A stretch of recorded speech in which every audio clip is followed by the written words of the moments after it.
Welcome to Scalzo Brust. We're presented by Michelob Ultra. He's Ben Brust. I'm Greg Scalzo.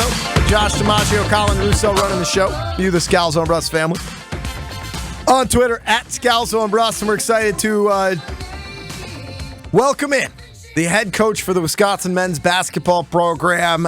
He is friend of show, Greg Gard. Coach Gard, thanks for spending a little time with us here today as we get ready for the second annual Alumni Charity Challenge coming up at Summerfest. That's this Friday at 4 p.m., so June 30th at 4 p.m., where we're going to have Wisconsin, captained by our very own Ben Brust, compete against Marquette, UW Green Bay, and UW Milwaukee for a chance to raise even more money for the fabulous charity that you and Michelle have set up with Guarding Against Cancer. So thank you for the time, Coach, and what have you been up to?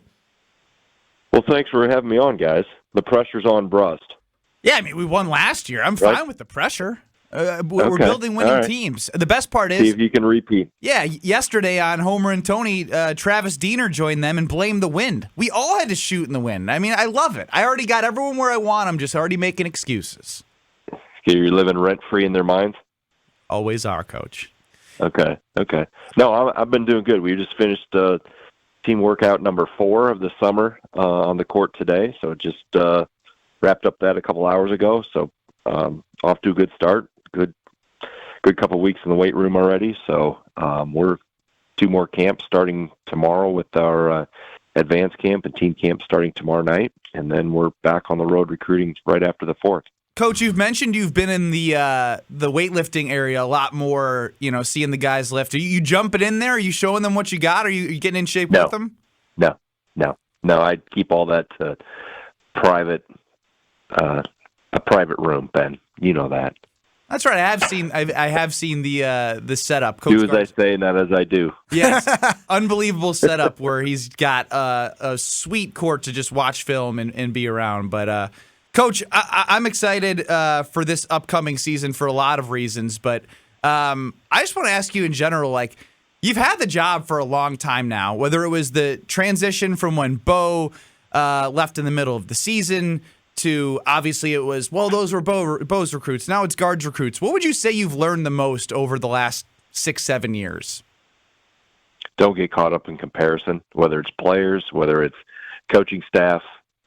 You try to maximize each year and get the most out of each team. And I've never got consumed. When we took over 23 years ago, everybody said, well, they're Coach Bennett's players. We've never looked at it that way. It was always, these are Wisconsin's guys, and these are Badgers, and how can we help them, make the most out of their time, which is very short here. And the same thing when I took over for Bo. It was never, these are Bo's players, these are my players.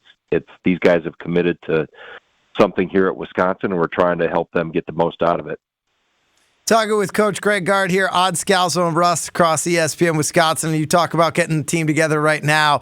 Every team in every sport, right? Every season seems to have a different identity. What are you seeing early on from this squad? Obviously, last year felt like a brand new team with a lot of guys who'd played some ball, but maybe were stepping into new roles.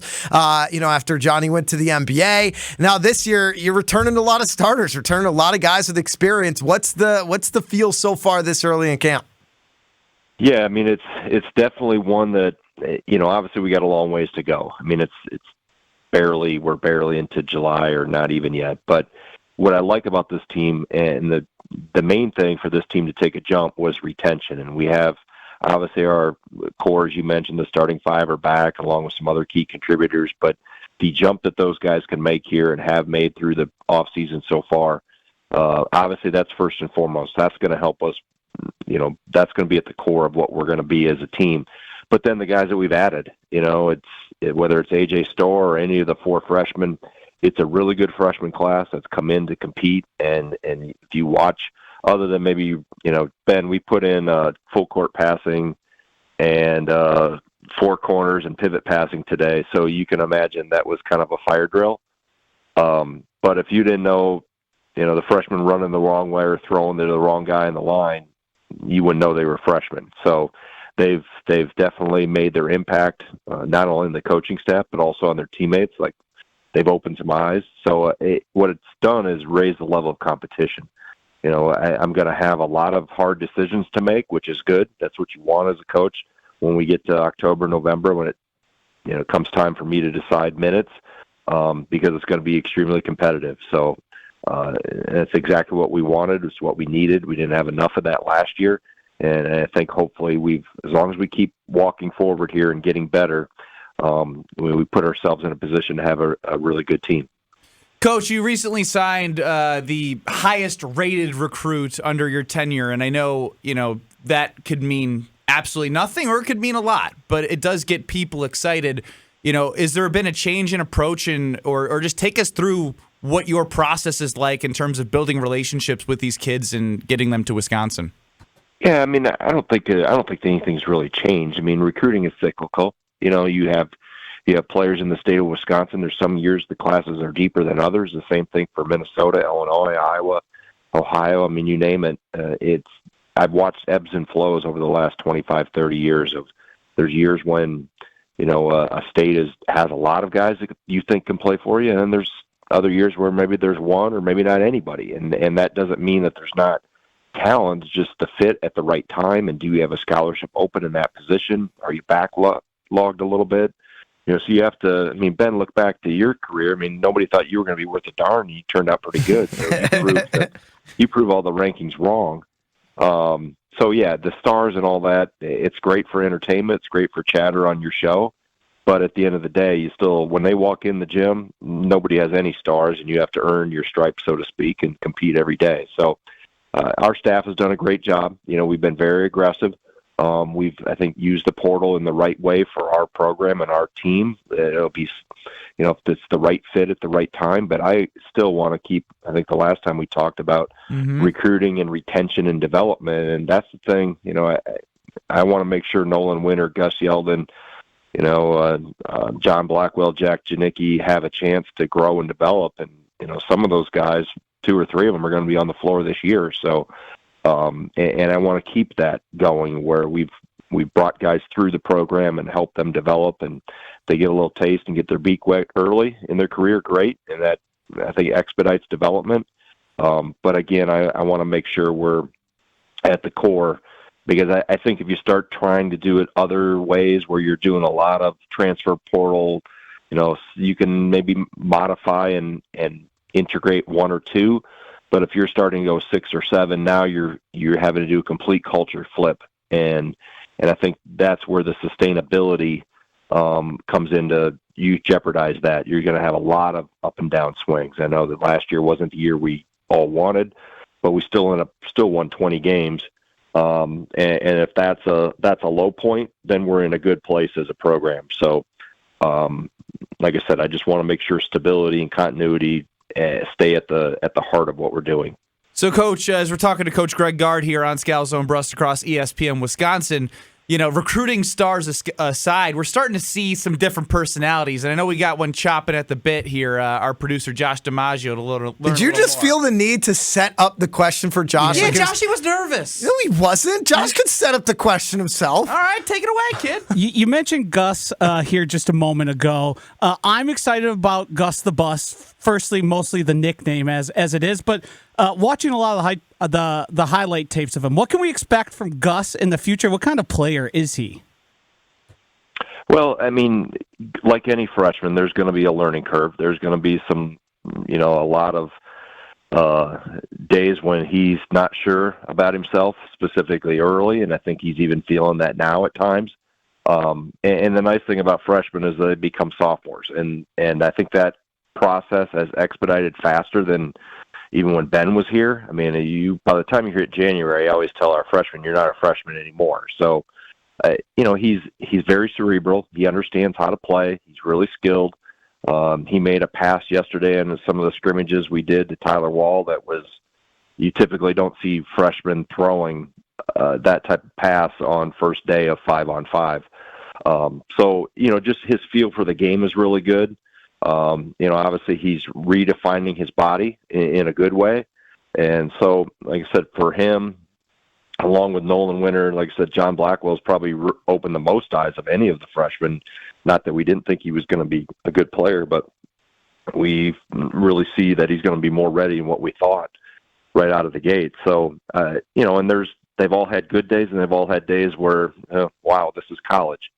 as a couple of them have said to me, they got their eyes open with the speed and the strength of what this level is like. So, Gus will be in the mix. He competes every day. He wants to get better. He knows he doesn't have all the answers, nor is he a finished product, and that's the fun part about coaching young guys.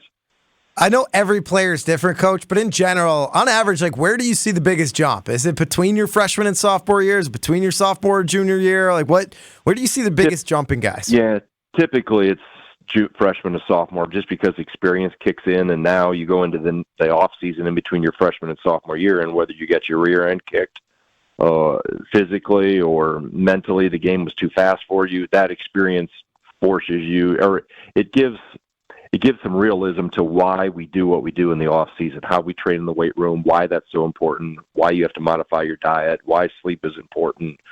All the things that help guys physically take another jump, but mentally, I think the game slows down for them. They've been through it once. I think that's why it was, even though there was a lot of, hiccups at time for Connor Esigian, specifically defensively, there was no greater teacher than experience. And that's helped him to understand, hey, I got to get a lot stronger. I got to get better athletically. Defense is important. And all those things come through, maybe not having great experiences at times in terms of you didn't win the battle when you were lined up one-on-one with somebody that we played against, or you got your lunch handed to you more often than you wanted to in practice. So I think, like I said, coaches can talk about it, we can drill it, but the players going through it and getting real game experience, that forces the growth probably as fast as anything. Talking with Coach Greg Gard here on Scalzo and Brust across ESPN Wisconsin in preparation for the second annual Alumni Charity Challenge event coming up at Summerfest on Friday, June 30th. Ben Brust, Trayvon Hughes, and Brevin Pritzel will be representing the Badger squad, taking on Marquette, UW Green Bay, UW Milwaukee. And if the Badgers win, more donations will be going to Guarding Against Cancer. Obviously, a fantastic organization that helps fund cancer research in association with the UW Carbone Center and provide resourcing throughout the state. And Coach, as you are a Wisconsin native, you talk about the biggest thing you've learned over the last 6 or 7 years is to avoid comparisons. You're a Packers fan. There's going to be no bigger comparisons being made over the next year than Jordan Love and Aaron Rodgers. And you spent a little time with Matt LaFleur at your Guarding Against Cancer Gala back in May. He was a guest speaker there, so I'm sure you guys just at least chopped it up a little bit. I'm sure you didn't dive too deep into ball. But as a Packers fan, put on your fan hat here, how do you go into this Packers season trying to not make that comparison? What's your mentality going into the 2023 Packers season in the Jordan Love era? Well, you enjoy his development and you watch him grow because he's going to get better. He won't throw it to the right colored jersey all the time. Hopefully he does it, less than maybe anybody predicts, but there's going to be growing pains because he's only played sparingly. He hasn't started many games. He hasn't started a whole season. He hasn't gone through a whole preseason camp as the number one guy. So there's going to be growth, as I mentioned, just with our guys. The best way to grow and figure things out is you get your feet thrown to the fire. So there's going to be growth and development. And I think, obviously I have a little different perspective because I'm in the profession of coaching and watching young guys get better over time. So I may have more patience than others, but I think just sit back and watch his growth because I'm sure there's going to be spectacular plays when they got him already lined up for Canton, and there's going to be days when they're going to want the backup in there right away. So fans are short for fanatic, which can be borderline crazy at times. So I think you just enjoy the ride and watch him grow and develop and watch a team rally behind him and see how he can lead. He doesn't have to necessarily be the main guy as long as he can get those other guys to, fall in line with him and produce. He doesn't have to be a hero. And I think that's the thing, as a good leader and a good quarterback, you find the right buttons to push at the right time. And there's going to be a point in time where he's going to have to be the hero, but maybe as a first-year starter, Matt will do a good job of not putting him in those, game-saving or all-or-nothing type positions as much as possible until he's ready for them. But, Matt will do a great job. I was really impressed getting a chance to spend time with him here back in May. I've become more of a fan of people than logos, just because of how people, act and treat people when you're behind closed doors. And him and his wife, Brienne, were awesome. You knew I was a big fan of Mike McCarthy and how he treated people, specifically how he treated me and my family. And I see the same thing for Matt. I mean, he's a really good guy who happens to be a really good football coach, coaching our favorite team, except for Ben's favorite team. Yeah, Coach, I was curious about that because you had mentioned you didn't really know much about Matt LaFleur, and he's entering his 5th year now, and he's had a ton of success, and this is his first year without Aaron Rodgers. Is there something from a football perspective that you learned that surprised you most, or even like if it's a personality trait that you didn't know about that like was surprising? Because we're going to learn more about him as a coach, but maybe you have some insight to something we don't know. Yeah, I think he's very down to earth, very practical. I mean, it's not it's not much unlike Mike, in terms of how he was as a person behind closed doors. He understands he's paid his dues to get where he is.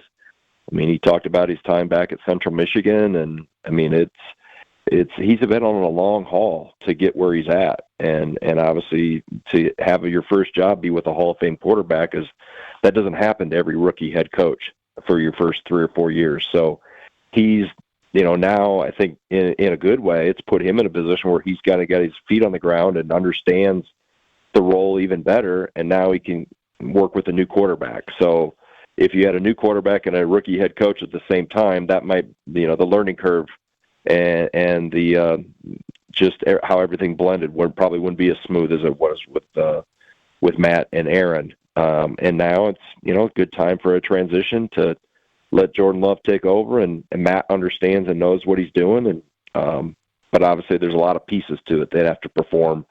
Your defense has to be well. Your special teams have to play well. There's a lot of things that go into it that maybe from the outside don't look like they should fall on the head coach, but players have to play and other coaches have to do their job. And,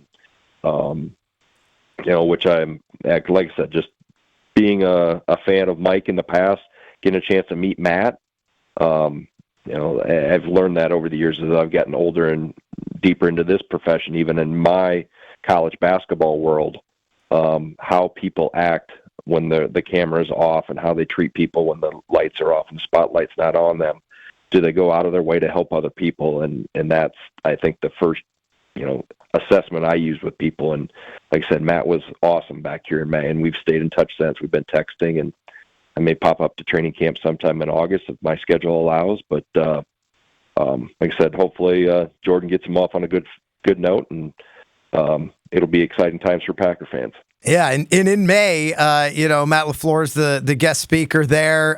The Supper Club themed signature event for Guarding Against Cancer at the Kohl Center raised $900,000, bringing the total since the inception of the organization in December 2016 to over $7.5 million, which is just such a massive, monumental impact here locally in the state of Wisconsin. And also when you look at cancer research and how that money really multiplies when some of those research projects ultimately get approvals. And we're hoping to add more to that fund on Friday if Ben can get his stuff together and repeat as champion of the second annual Alumni Charity Challenge at Summerfest. You've replaced, Benny, your MVP last year, Keaton Nankiville, with Trayvon Hughes. So you're going to have ace in the hole to another ace in the hole, baby. So Coach, what advice do you have for Ben and the squad on Friday to take down the competition? Don't screw it up, Ben. That's fine. I got this, Coach. I put together a team I'm confident All right. in. And Summerfest.com/Alumni Charity Challenge, because when you make a donation to GAC, you get a free Summerfest ticket. So I also heard we might not awesome. be Really? in I didn't even know that, Ben. Yeah, that's why I'm here to promote that to the fans, because I want to make sure not only do we win the event, but that GAC gets the most money into the event as well. We're not first in donations, so that's why I really wanted to get that out there. Summerfest.com/Alumni Charity Challenge. Coach, yeah, and everybody, Ben, you guys included, Greg, you guys have done an awesome job of helping us through the years, whether it be, privately behind the scenes at events or what you do on your show. So we really appreciate that. And those that want to help, you mentioned the Summer Charity Challenge website, but they can also go to guardingagainstcancer.org and we've got events coming up here, Stevens Point in September, and other stuff throughout the fall. Pheasant hunt. We got to do the pheasant hunt. I've hunted I've never pheasant before. hunted. That's why it would be. I gotta. What do we do to the bird? We skin it. Field dress it. That's what it is. Yes. I don't know if Ben's ready for that. Coach, I want to leave on a good foot here, but I've had a couple of Scalzo Brust family members mention how I haven't asked you yet about Ben's recent take that Larry Bird wouldn't make today's NBA. He said that Larry Bird wouldn't be good enough to play in today's NBA. Can you just tell Ben how wrong he is about that? Ben, you're wrong. I've admitted I was wrong on this one. Jordan or LeBron? It's Jordan. It's Jordan. I like LeBron a lot, but it's still Jordan. Greg? Yeah, I mean, it's such a difficult conversation, but I'll take Jordan. Sure. Okay. All right. Coach, We're in agreement. Coach, thank you as always for the time. Once again, guardingagainstcancer.org. See everything that they do. Some fantastic events coming up, including that pheasant hunt that Betty and I will try to squeeze our way into. But as always, thank you for the time, and pressure's on, Ben. Got to get a win on Friday. Get it done. Go get it done, Ben. Go get it done, Ben. Thanks, Coach. See you later. And Brevin and Trevon. So it's on all three of you. That's it. All right. Good luck, guys. Yep. Thanks, Coach. Take care.